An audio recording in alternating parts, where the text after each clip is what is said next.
Effective communication. Interviews. Athletes do interviews as a way of prompting themselves. It is a way to encourage people to show more of an interest in their sport. More often than not, interviews occur to respond to a controversial incident. Athletes tend to do their interviews during press conferences, but also carry out interviews to journalists. Some interviews are pre-recorded in order for any mistakes to be corrected. Therefore, live interviews tend to be less smooth, as the individual is often nervous and their reactions are honest.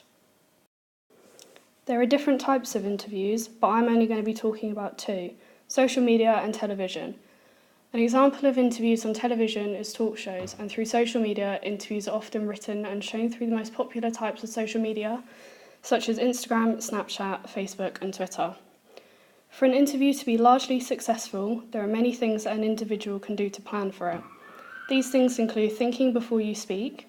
This will allow the things you say to make sense. If an individual does not think before they speak, it may result in them speaking too fast and perhaps speaking about things which are unnecessary and irrelevant. Another common reaction for not thinking before you speak or not knowing what you're talking about is stuttering and pausing for long periods of time. This means they should research about the topic they are being interviewed on in order to reduce the risk of having these unwanted reactions. Significant others, officials and sponsors. Athletes will communicate with officials during different times. For example, throughout a game, an athlete might communicate with an official when listening to their call. The athlete may agree or disagree, but their listening is a form of communication. If a call is made and an athlete doesn't agree with it, they can turn to the official to question it. Sponsorship works by a company, maybe a clothing brand, who wants to promote their clothing, so they turn to a famous athlete to wear their clothes in order to receive a higher amount of people buying their clothes. An example of a famous athlete sponsored by a clothing brand is Jessica Ennis, who is sponsored by Adidas. She often wears Adidas clothing in order to promote this brand, and the end result is for the company to get more customers. Jessica Ennis is also sponsored by Santander, and this is shown very frequently through the large quantity of Santander adverts containing Jessica in them. Communication. There are two types of communication, verbal and non-verbal. Verbal communication is where the words are exchanged from one individual to another. The tone of an individual's voice, the volume and the pitch also contribute towards verbal communication. Other people can receive your words very differently depending on the tone, volume and the pitch. For example, if you speak at a higher volume, it can be perceived as shouting, potentially meaning you are angry. If you speak in a higher pitch, it can come across as scared. The way you present your words are very important because other people can often perceive them differently to how you intend them to come out. Non-verbal communication involves gestures, body movement, and posture. It involves everything except the use of words. Therefore, it is crucial that athletes pay attention to their non-verbal communication, as it is more obvious than the individual themselves thinks. Non-verbal communication often presents an individual's mood, for example, angry or bored. Both types of communication go hand in hand with each other. For example, if an individual says, "This is really fun," and they smile at the same time, both forms of communication coincide with one another. However, they can clash badly if used incorrectly too. For example, if an individual says, "I am really happy," but they have no facial expression and they are slouching, it gives off mixed and confusing signals. There are many things that an individual or an athlete can do to ensure they are giving the correct impression when it comes to their non-verbal communication. Some of these include maintaining eye contact, smiling and nodding. This will appear as if the individual is interested in what is being said and they are following along with the conversation. Differences between communication for media and significant others. There is a big difference in the type of communication used in social media and with significant others. During talk shows, an athlete will have to take into consideration their appearance, their verbal communication and their non-verbal communication. They will be expected to dress appropriately, which will often be smart. This is because talk shows show an individual's full body. The same goes for social media, assuming it is an interview. However, for social media, a lot of what is presented is in a photo, followed with some written communication. This means the photo is usually from the past and the athlete will write a caption to go with this. This is where the individual has to be careful what they say and how they say it. The writing should be grammatically correct, non-offensive and potentially formal. When it comes to interviews, athletes can have them with their officials and with their sponsors. For interviews with their sponsors, the athlete will often dress smartly in order to give a good impression of themselves. They tend to use a wide range of vocabulary, often giving the impression of being clever and educated. On the other hand, interviews with their officials or managers tend to be a lot more relaxed. The athlete is not required to speak formally, in fact they will often use slang. In some cases there have been interviews recorded where an athlete is communicating with an official and they have used offensive language. The individual will also dress more casual, maybe wearing a training tracksuit for example. The type of questions which an interviewer might ask will depend on the interview. For example, with a sponsor, the questions will often be open. This is to get a more detailed and in-depth answer from the interviewee. Whereas with an official or manager, where the atmosphere of the interview is more casual, closed questions are used more frequently.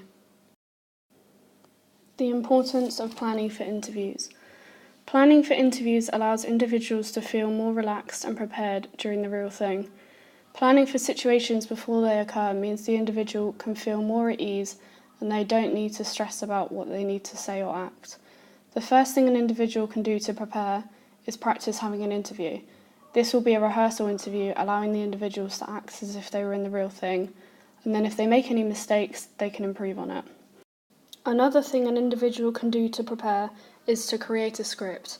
This is where the individual will find out what questions they will receive or the topics which will be spoken about, and they can research about it and form a rough script.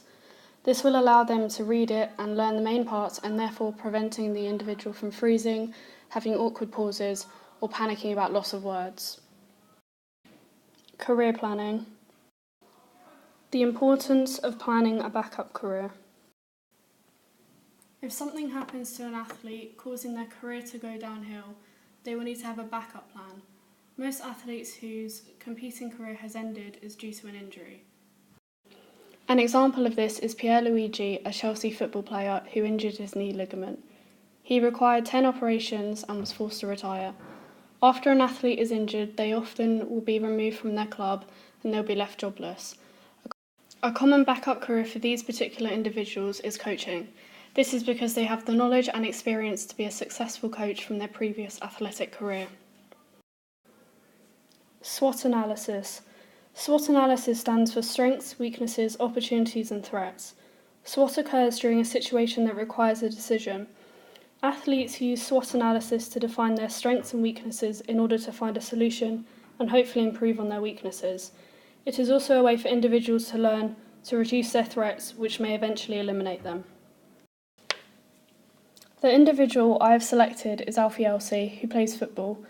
Alfie's strengths include knowledge of the game, tactical awareness, and understanding of the rules. Some of his areas for improvement are technical ability, leadership, speed, and communication. Alfie's main opportunity in football is the potential to become a first-team player in a local team. However, I have identified his threat as being the competition between him and a large amount of other players of the same level wanting to be chosen for the same local team. Goal setting. There are 3 different types of goal setting: short, medium and long term. Short-term goals are something that should be achieved within the near future, such as tackling 5 times throughout a game rather than 3. This is something which is simple yet achievable in a short space of time. For Alfie, I've chosen leadership to be his short-term goal. For this, I've suggested that he attends leadership courses. The FA offer a leadership development course for every individual who wishes to do so. They provide a variety of course intensities which allows the individuals to choose which one suits them best. Alfie should go on the 2.5-day leadership plan. As this is the highest intensity, Alfie will receive the most training possible. For the medium-term goal, I've selected speed for Alfie to work on. The medium-term goal is a goal set over a longer period of time, around 6 months or so, which gives an individual plenty of time to improve on their weakness. Over the space of 6 months, Alfie should aim to improve his sprinting. To do this, Alfie can research ways to improve speed on the internet. As well as this, I will suggest the following for him to complete. Alfie can do bent knee hip thrusts on a bench with only his feet on the bench. This will stretch his hamstring. To improve his stride length, Alfie can do stretches such as kneeling on one knee, tilting his upper body backwards and stretching the area between his back and his front legs. Alfie can also improve his speed by performing a sprint with a parachute.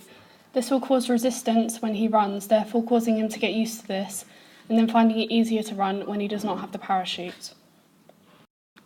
For the long-term goal, I suggest Alfie tries to improve his technical ability. To do this, I recommend that he follows this plan for 1 to 2 years. In his spare time, Alfie should attend extra training sessions and put in more effort than usual. This will mean he is more likely to get noticed by the coach and become a regular first-team player. Alfie should aim to train at least 5 times a week and spend extra time focusing on his weaknesses shown in matches. To do this, he could ask his manager to assess his ability whilst performing. From this, Alfie will be able to distinguish his weaknesses and aim to improve on them. Alfie's final weakness was his poor communication skills. I have decided to create a SMART target for him. This will show whether or not the target is specific, measurable, achievable, relevant and time efficient. His target will be to become a captain for his football club. This will require him to have great communication skills on and off the pitch. He will need to learn how to effectively motivate individuals who will vary in age, personality and attitude. As a goalkeeper, it is important that he gets the defence to cooperate with him, meaning he should be a role model, he should be clear and vocal with the things that he says. He will be improving his communication through the leadership course he will be sent to, as mentioned previously. He will also need to get tips from players and coaches to see what qualities he needs to fit to be a coach.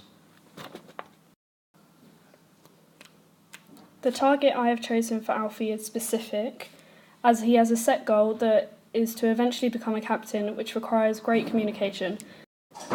Alfie is liked within his club and knows a lot about football. Now it is down to his actions and determination whether or not he pushes himself to become a great captain. The target is very measurable, as it is measured on whether or not he reaches his final goal, which is to become the captain of his team. If he does not reach this, he knows that the goal is still a work in progress, and if he does achieve it, it means that he'll be a big part of the team. This target is easily achievable for Alfie, as it is not pushing him to his boundaries, and it is something that he should go for. As a football player, everyone will want to become a captain at one point. It is a great achievement and means you can teach others what you know. It is not a difficult position to claim. You can be the worst player on the pitch at that time, but still motivate players and tell them what they need to hear. This target is very realistic. With Alfie still being so young, he has years to become a captain. He won't be able to achieve this in a single game, as it takes time and commitment, but it can be done. It will be hard and tough, but I know that Alfie is more than capable. He just needs to become more confident and outgoing, and eventually his manager will see this. There is no real time set for this goal. This is a long-term goal which can be set out for the rest of his playing career. It's difficult to set a goal for this target, as an individual may become a captain in a year's time and then be dropped or move club, and then will have to fight again for that position. Alfie has plenty of time to achieve this target. It just depends on the commitment and effort he puts into that, and that will determine when he achieves this. Method of improving Alfie's weakness.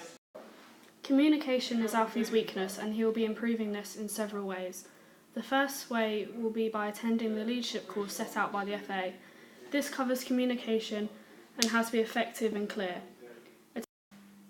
Attending the leadership course will probably push him outside of his comfort zone, but this is good because as a captain you need to be able to tell individuals what to do, how to do it and why it should be done. There are other ways that Alfie can improve his weakness. For example, if he uses his initiative, he will know to speak to other coaches and other team members and ask for advice on how to be verbally present. Advice from a captain would be great, as they are constantly shouting on the pitch. Alfie should take advice and act upon it, whether this is attending courses or getting to know other players personally. SWOT analysis for Alfie's backup career. Alfie's plan for a second career is football coaching. He currently has a year's worth of experience in coaching, therefore experience is one of his strengths. Another strength is his knowledge of football, which is very strong, which is therefore essential for a coaching career. Alfie is also a calm and patient character, meaning he rarely gets frustrated with participants. One of his weaknesses is that he does not have any coaching qualifications, resulting in it being difficult for him to get accepted for a job. A weakness of Alfie's is his lack of innovation skills. This means he struggles to come up with new, exciting ideas for his sessions. As Alfie is calm and patient, it means he lacks disciplinary skills towards the children he coaches. This has resulted in lots of his students not being cooperative in his sessions. Alfie has the opportunity to go into his first coaching qualification with experience, meaning he has an advantage over other participants and is more likely to pass first time. However, his main threat is that coaching is a very competitive workplace, and so many individuals are going into coaching, especially in London. Goal setting for Alfie's backup career. For the short-term goal, I think Alfie should work on his disciplinary skills. He can do this by watching YouTube videos on professional coaches and how they react to bad behaviour in sessions, and then try to recreate this when necessary. He could also shadow other coaches in order to learn different techniques. For the medium-term goal, Alfie will focus on his innovation skills. To do this, he should research on the internet fun and exciting coaching sessions. From this, he will then be able to collect different ideas and incorporate them into his sessions, potentially adding his own ideas alongside. He can also get in contact with local coaches around Surrey and ask for advice on how to improve. This will give him an opportunity to prove his ability and talent within coaching. For the long-term goal, it is something which will require Alfie spending quite a bit of money. I suggest he attends coaching courses in order to receive qualifications, which will then allow him to coach in the future. This will also provide him with more opportunities, as the FA will recognise those with qualifications over those without. To begin with, he will go for the FA Coaching Badge Level 1, which will cost him £140, and this will run over multiple days or over weekends. This means Alfie will need to find a way to collect the money and to find time so it doesn't clash with his college life. For the qualifications, there are no specific requirements, which is beneficial if Alfie does not have any. Once Alfie has passed this course, he will then be eligible to participate in the Coaching Level 2 course. This course will also require Alfie to be at least 16 years of age, which he is.